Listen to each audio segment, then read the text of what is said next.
দেখো আজকে আমরা ইংলিশ শিখছি। তো ব্যাপার হচ্ছে তোমাদের এটা আজকে আমার প্রথম ক্লাস ইংলিশ শেখানোর। তো আমি ইংলিশ শেখানোর মানে ইংলিশ শেখার জন্য তোমার 30টা তোমার হচ্ছে স্টেপ করেছি। এটা হচ্ছে প্রথম স্টেপ। মানে ইংলিশ যদি কেউ ভালো শিখতে চাও তাহলে তোমাকে কি করতে হবে, 30টা স্টেপ ফলো করতে হবে। আমি তোমাদের প্রথম স্টেপ দিয়ে শুরু করছি। দেখো ইংলিশ শিখতে গেলে তোমার কি করতে হবে, সর্বপ্রথম যেটা শিখতে হবে ভার্ব। 2 নম্বর হচ্ছে টেন্স অফ ভার্ব, ঠিক আছে। 3 নম্বর কি হবে, ট্রান্সলেশন।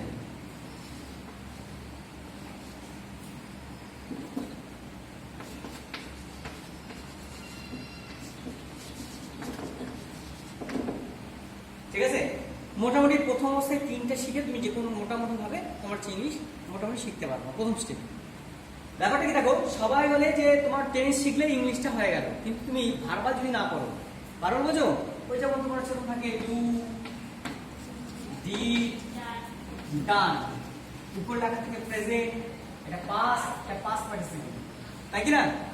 এটা কেবল ভার্বাল, ঠিক আছে। গো এন্ড গান। তো এই ভার্বাল যদি প্রথম অবস্থা তুমি না জানো, কোন একটা বাক্য সেটা কোন টেন্সে আছে, প্রেজেন্ট না পাস্ট, ফিউচারে শ্যাল বি থাকে বুঝতে পারছো ফিউচার সেটা, কিন্তু বাদের ক্ষেত্রে পাস্ট না প্রেজেন্ট সেটা বুঝতে পারবে না। এই জন্য ওই জিনিসটা দরকার। আর ভার্বাল যদি না জানো, তুমি না ভয়েস চেঞ্জ করতে পারবা, না ন্যারেশন করতে পারবা, না কোনো বাক্য লিখতে পারবা, ট্রান্সলেশন করতে পারবা। তাহলে ইংলিশ শেখার ক্ষেত্রে প্রথম তুমি কি করতে হবে, আগে ভার্বালটা লিখতে হবে। অর্থাৎ ভার্বাল যদি তোমার আয়ত্তে আসে যায়, তাহলে তুমি বুঝতে পারবে যে কোনো একটা বাক্য কোন টেন্সে লেখা আছে, এবং তুমি ইচ্ছে করে তখন লিখতেও পারবা, ঠিক আছে। প্রথমটা গেল ভার্বাল। দ্বিতীয়টা হচ্ছে টেন্স। আমরা প্রত্যেকে জানি ভার্বের টেন্স হয়। ইংলিশে টেন্স কটা তোমার হচ্ছে 3টা, প্রেজেন্ট, পাস্ট, ফিউচার। প্রেজেন্ট তোমার কি বলতো, যে বর্তমান কাল, মানে যে কাজটা এখনই হচ্ছে, ঠিক আছে, খুব খানিক সময়ের জন্য দাঁড়ায়, এটা হচ্ছে বর্তমান কাল। আর পাস্ট মানে বলতো যেটা হয়ে গেছে, আর ফিউচার মানে যেটা হবে, ঠিক আছে।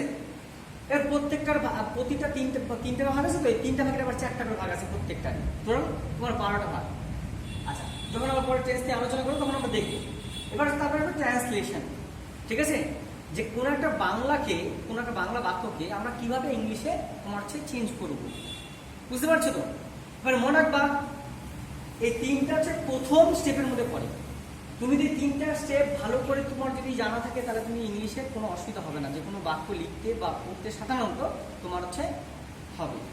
আর একটা জিনিস, স্টক অফ ওয়ার্ড, অর্থাৎ তোমার ভোকাবুলারি যেটা আছে, অর্থাৎ তুমি কতটা ওয়ার্ডের মানে জানো সেটা কিন্তু বাড়াতে হবে।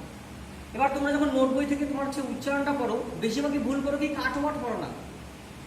যে কোনো গল্প বা গদ্য বা পদ্য যাই থাকুক, তার নিচে দেখবা ইংলিশে মানে বই বা তোমার টেক্সট বই অনেক সময় থাকে কাটা ওয়ার্ড দেওয়া থাকে, কিন্তু তার সঙ্গে একটা মানে দেওয়া থাকে। তো যত মানে পড়বা তত তোমার ওয়ার্ড অফ স্টক মানে বাড়বে, ঠিক আছে। যত বাড়বে তত তুমি ভালো ইংলিশ বুঝতে পারবা, বলতে পারবা এবং তোমার শিখতে পারবা, ঠিক আছে। তো আমরা প্রথম অবস্থায় যেটা করছি, যেহেতু ভার্বালটা তোমাদের পড়ে রেডি করতে হবে ওটা, ঠিক আছে। টেন্সটা তোমার হচ্ছে বুঝতে হবে। আমরা মোটামুটি ভাবে তোমার হচ্ছে দিয়ে শুরু করছি, ট্রান্সলেশন দিয়ে শুরু করছি। আমরা টেন্সটা বুঝাবো, ঠিক আছে, ওটাকে আলাদা প্রশ্ন হবে। আমরা ট্রান্সলেশন মোটামুটি শুরু করছি।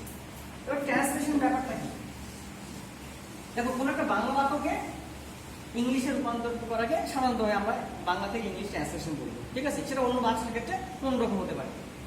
তো মনে রাখবা ইংলিশে এই সূত্রটা খুব সোজা। মানে বাংলা যেমন তোমার হচ্ছে অন্যরকম সূত্র হতে পারে, যেখানে তোমার ভার্বের কোনো ব্যাপার না, হয় কথাটা অনেক সময় বাদ দিয়ে দিই, ঠিক আছে। কিন্তু এখানে দেখো ইংলিশে মজা কি বলতো, গঠনটা কি হবে, প্রথমে যে একটা সাবজেক্ট, তারপরে কি একটা ভার্ব, তারপরে কি একটা বলতো অবজেক্ট।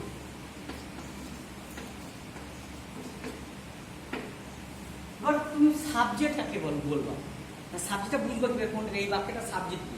এটা বিশাল বড় একটা লাইন মনে করো, ইংলিশ বাক্য পাচ্ছ বা বাংলা বাক্য পাচ্ছ, তার মধ্যে সাবজেক্ট বা কর্তা কাকে বলবে।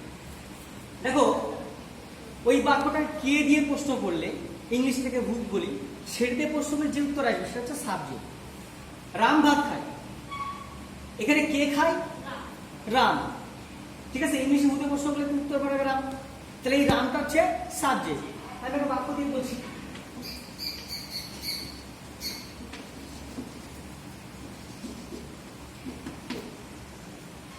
কে খায়, রাম খায়। তাহলে কে দিয়ে বা হুতে প্রশ্ন করলাম, সে যে উত্তরটা পারলো এটা হচ্ছে সাবজেক্ট।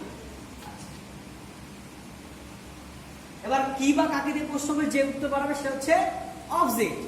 ঠিক আছে, অবজেক্ট অনেক সময় দেখবা দুটা হয়, বাংলায় মুখ্য কর্ম আর গৌণ কর্ম, ইংলিশে এরকম দুটা তোমার হচ্ছে অবজেক্ট হতে পারে। ঠিক আছে, কি দিয়ে প্রশ্ন করলে যে উত্তর হবে সেটাও অবজেক্ট, কাকে দিয়ে প্রশ্ন করলে যে উত্তর হবে সেটাও কিন্তু অবজেক্ট, মানে হুইচ আর হুম। তাহলে এখানে কি হচ্ছে, কি খায়, ভাত খায়, তাহলে এটা তোমার হচ্ছে অবজেক্ট। আর হওয়া, থাকা, কাজ করা এগুলো বুঝলেই ভার্ব, অল ডুইং ওয়ার্ডস এর ভার্ব। ঠিক আছে, সেই জন্য এটা তোমার হচ্ছে ভার্ব। তাহলে এবার দেখো আমাদের এই শর্ট ফর্ম যদি আমরা এটা করে নিই আমাদের সুবিধার্থে, এস ভি ও, তোমাকে মনে রাখতে হবে কিন্তু ছোট ছোট বুদ্ধি করে মনে রাখতে হবে এস ভি। ঠিক আছে, এস ভি ও। তাহলে এটাকে যদি আমরা ইংলিশে করি, মনে রাখতে হবে ইংলিশে সাবজেক্টের পর ভার্ব বসবে, ভার্বের পর অবজেক্ট বসবে। কোনো বাক্যে সাবজেক্ট নাও থাকতে পারে, কোনো বাক্যে অবজেক্ট নাও থাকতে পারে, কিন্তু ভার্ব থাকতেই হবে। ঠিক আছে, কি থাকতে হবে, ভার্বটা অবশ্যই থাকতে হবে। ভার্ব ছাড়া সেন্টেন্স হয় না।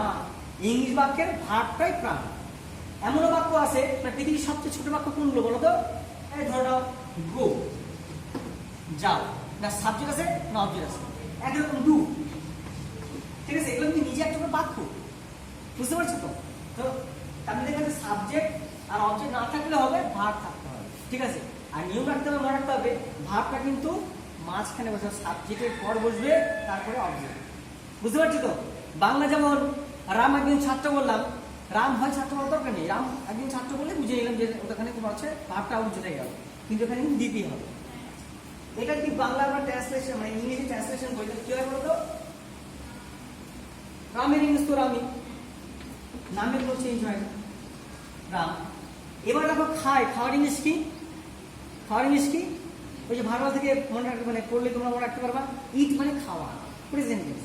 আমি প্রেজেন্ট টেন্স দিয়েছি। এবার মজার কথা, একটা মজা আছে, তখন লিখেছি ভাতের ইংলিশ কি? রাইস। এখানে দেখো রাম ইজ রাইস, আমি ছোট্ট একটা ভুল করেছি। কি বলতো? তোমরা পার্সেন্ট জানো? পার্সেন্ট পুরুষ যাকে বলি, বাংলা পুরুষ কটা? প্রথম পুরুষ, উত্তম পুরুষ আর মধ্যম পুরুষ।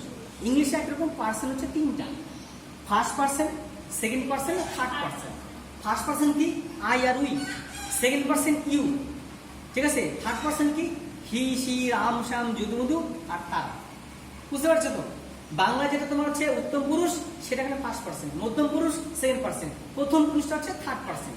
মনে রাখবা থার্ড পার্সন যদি তোমার হচ্ছে হয়, তার ভার্ব যেটা থাকে প্রেজেন্ট টেন্সে সিঙ্গুলার নাম্বার যদি সেটা হয়, নিশ্চয় হবে, মানে সিঙ্গুলার ফর্মে যদি থাকে, এই যে তোমার থার্ড পার্সনের যে সাবজেক্টটা, তাহলে ভার্বের সঙ্গে হবে প্রেজেন্ট টেন্সে এস না হলে ইয়েস। যেখানে এস হবে এস, যেখানে ইয়েস বলবে ইয়েস, তোমার হচ্ছে বসাতে হবে। দেখো কি হলো, রাম ইটস রাইস, এটা তবে কেন ঠিক হলো। এবার রাম যদি ভাত খেয়েছিল লিখি, তাহলে কি করবো? রাম ভাত খেয়েছিল।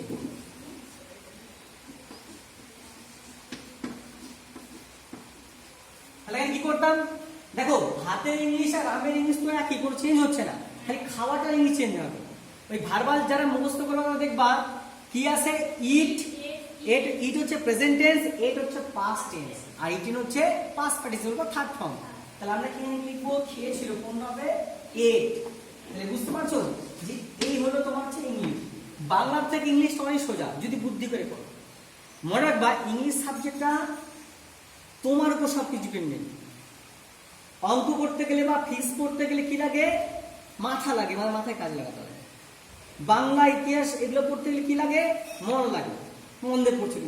কিন্তু ইংলিশটা করতে গেলে মন এবং মাথা দুটাই কাজ করবে, তবে কেন ইংলিশ হবে। এই জন্য ইংলিশ হয়তো ভুল করে। আবার যার মাথার মধ্যে একটু ঢুকে যাবে, অর্থাৎ যে ঢোকানোর চেষ্টা করবে, সে কিন্তু ইংলিশ পারবে। অর্থাৎ কোনো ছাত্র বা ছাত্রীর আগ্রহ যদি না থাকে, সে কিন্তু ইংলিশ শিখতে পারবে না।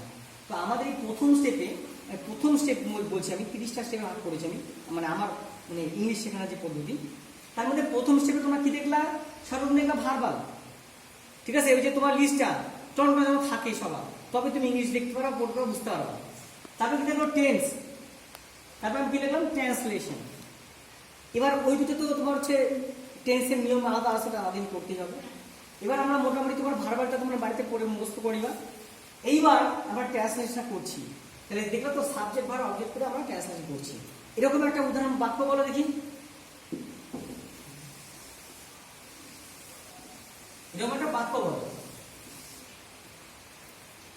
যে কোনো একটা বাক্য বলো, যে কোনো একটা বাক্য বলো, অনেক বাক্য আছে বলো। আরে যে কোনো একটা বাক্য বলো না কেন, সে ভাত তো খাওয়া অন্য কিছু, সে জল খায় না, তাছাড়া সে জল খায়।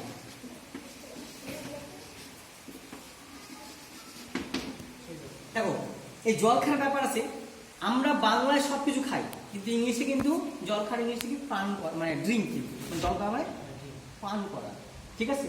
যেটা চিবায় খাই, চিবাই সেটা কিন্তু আমরা খাই বলতে পারি, যেটা পান করি সেটা কিন্তু তোমার হচ্ছে ইয়ে বলতে পারি না, খাই বলতে পারি না, কিন্তু আমরা বাংলা সব খাই বলি, ঠিক আছে। হিন্দি তো পিতা হয় বলতে হয়, মানে পিয়ে পিতা হয় বলে। একই রকম তোমার হচ্ছে কি বলতো ধূমপান করা, আমরা বিড়ি, অনেকে বলে বিড়ি খাই, তো বিড়ি না, ওটা হচ্ছে স্মোক কিন্তু, হ্যাঁ মানে বিড়ি খাওয়ার জিনিসটা স্মোক, ধূমপাই। তাহলে এবার এখানে দেখো সে জল খায়, এখানে সাবজেক্ট কোনটা, সে।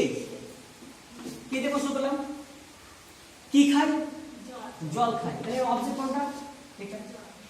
আর খাই ইংলিশ কি হবে, ড্রিঙ্ক মানে খাওয়া, এটা তোমার ভার্ব। তাহলে আমরা এটা কি করবো, ট্রান্সলেট করলে কি হয় বলতো, সাবজেক্ট ভার্ব অবজেক্ট। তাহলে আমি সে খাই, এখানে সে ইংলিশ হি বা সি লিখতে পারি, ছেলে হলে হি, মেয়ে হলে সি। এবার দেখো খাওয়ার ইংলিশটা কি, এখানটায় ড্রিঙ্ক মানে খাওয়া, মানে পান করা,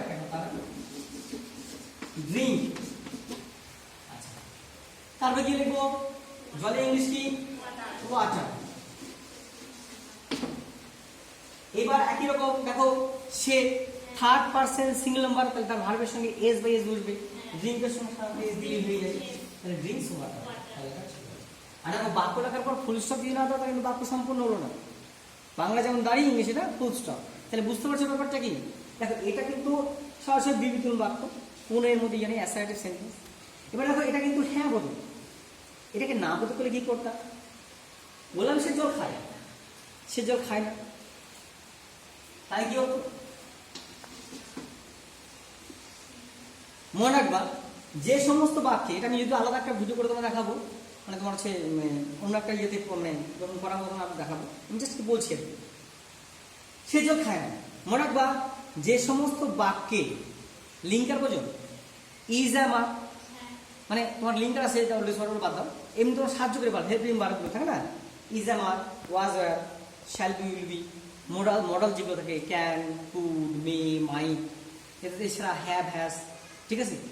এগুলো যদি না থাকে সেই ক্ষেত্রে ওটাকে নেগেটিভ করতে গেলে কি করতে হয় বলতো, প্রেজেন্ট টেন্সে ডু বা ডাস বসাতে হয় নটের আগে, আর পাস্টে কি করতে হয়, ডিড, ঠিক আছে, নটের আগে বসাতে হয়। যেখানে থার্ড পারসন সিঙ্গুলার থাকবে, ভার্বের সঙ্গে এস বে যোগ থাকবে, সেখানে কি বসাবো, ডাস। আর যেগুলো তোমার হচ্ছে থাকবে না, সেগুলোকে আমরা কি বসাবো, তোমার হচ্ছে ডু, ঠিক আছে। এবার ধরো সে জল খায় না, এটা দিয়ে বলছি, এখানে তোমার সে জল খায় না, জল খাওয়ার ইংলিশ আমরা জানি। এবার দেখো এটা থার্ড পারসন সিঙ্গুলার নাম্বার, তাহলে এখানে কি বসাবো, ডু। আর দেখো এই যে এস আছে, সেটার জন্য এখানে ইএস লাগাবো, এস আর ইএস একই রকম, ডু এর সঙ্গে এস লাগালে হচ্ছে না, তাহলে ইএস লাগাবো। আর এখানে কি হবে, ড্রিঙ্ক হবে। আমি বুঝতে পারলাম কি, বুঝতে পারছো তো? অর্থাৎ তুমি যেরকম কোনো বাক্য পাও প্রেজেন্ট টেন্সে, সেটা কি হবে, ডু নট বা ডাজ নট।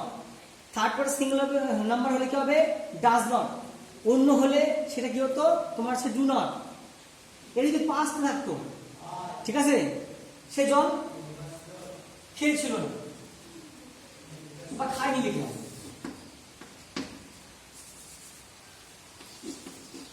আচ্ছা খেয়েছিল না,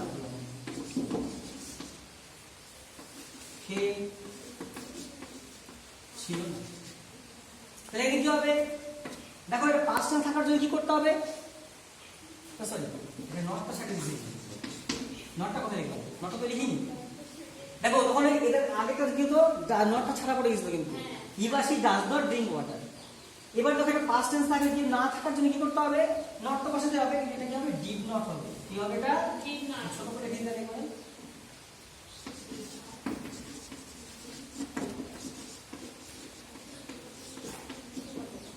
ঠিক আছে, এবার দেখেন যদি বলি তুমি জল খেয়েছিলে, তুমি জল খাওনি, একটা কথা, তুমি জল খাওনি, তুমি জল খাওনি, এটা দিয়ে লেখা আছে, তুমি জল খাওনি বা খাও না তুমি জল খাও না, প্রেজেন্ট টেন্সে করো। দেখো এখানে কি হবে বলতো? এখানে তোমার ইংলিশ কি বলতো? তুমি বা তোমরা, ইউর তুমি বা তোমরা। তখন দেখো এখানে কি হবে? ইউর সঙ্গে ডাজ নট বসে না, কি হবে? Do not drink water. বুঝতে পারছো তো? এইভাবে ছোট ছোট করে ট্রান্সলেশনটা শিখতে হবে তোমাদেরকে। যখন ট্রান্সলেশন মোটামুটি জানছো যে সব তুমি পারছো, জানবা যে তোমার নিঃসন্দেহে ইংলিশটা ইনক্রিজ করছে শেখাটা, আর তুমি আস্তে আস্তে শিখতে পারছো। যত ট্রান্সলেশন করবা তত তোমার হচ্ছে মেন্টাল অ্যাবিলিটি বাড়বে, তত তুমি এগিয়ে যাবা। আর একটা কথা মনে করা, যেটার সঙ্গে সঙ্গে আরো কিছু ওয়ার্ড, ওই যে কাটাওয়ার্ড স্টপ ওয়ার্ডের কথা বললাম, যেমন ধরো এর সঙ্গে আমি প্রতিদিন জল খাই, সে তোমার প্রতিদিন স্কুলে যায়, প্রত্যেকে জল খায়। এই যে ছোট ছোট ওয়ার্ডগুলো কাটা, তুমি যদি এগুলো মানে জানো, প্রত্যেক এভরিবডি বলে যাবে। ঠিক আছে, প্রতিদিন হচ্ছে এভরিডে। এরকম করে যদি টুকটাক করে আস্তে আস্তে বাড়াও, এই বাক্যটা আরো বাড়াতে পারবো। ঠিক আছে, এইভাবে আস্তে আস্তে তোমরা শিখতে পারো। তোমরা যদি চাও তাহলে অবশ্যই ইংলিশ এইভাবে শিখতে পারবা। প্রথম স্টেপে তাহলে আমাদের কি থাকবে? এগুলো থাকে। আমরা পরের স্টেপে আরো আলোচনা করবো। ঠিক আছে, বুঝতে পারছো তো? শেখাটা সম্পূর্ণ নিজের মধ্যে, তুমি চেষ্টা করতে হবে। অর্থাৎ আমি তোমাকে ওই কৃষ্ণের মতো কি করতে পারি? তোমাকে পথ দেখাতে পারি, যুদ্ধ কিন্তু তোমাকেই করতে হবে। অর্থাৎ যদি অর্জুন যুদ্ধ না করতো, কৃষ্ণ তাকে বাঁচাতে পারতো না বা যুদ্ধে জয়লাভ করতে পারতো না। কৃষ্ণ রাস্তা দেখিয়েছে, কিন্তু অর্জুন যুদ্ধটা করে, তোমাকে তাই করতে হবে। আমার কাজও তাই। একটা শিক্ষকের কাজ কি হয়? তার কাজ হচ্ছে ছাত্রদেরকে সঠিক রাস্তাটা দেখানো, এবং রাস্তায় হাঁটাটা কার কাজ? ছাত্রের কাজ। ছাত্র যদি ঠিক মতো না হাঁটে বা চলে আসে, তাহলে সেই সফলতা তুমি পাবে? তোমরা ইংলিশ ভয় পাই, আমরা হচ্ছে তুমি ভয় পাই ইংলিশ হাতে দিলে না, তো ইংলিশ বলে শিখতে পারবা? জানবা যেখানে সমস্যা হবে সেই সমস্যার সমাধান করলে আগায় যাবা। ইংলিশও তাই, যত সমস্যা সমাধান করবা তত আগায় যাবা। বুঝতে পারছো তো? আজকে এইটুকু থাক। আমরা এবার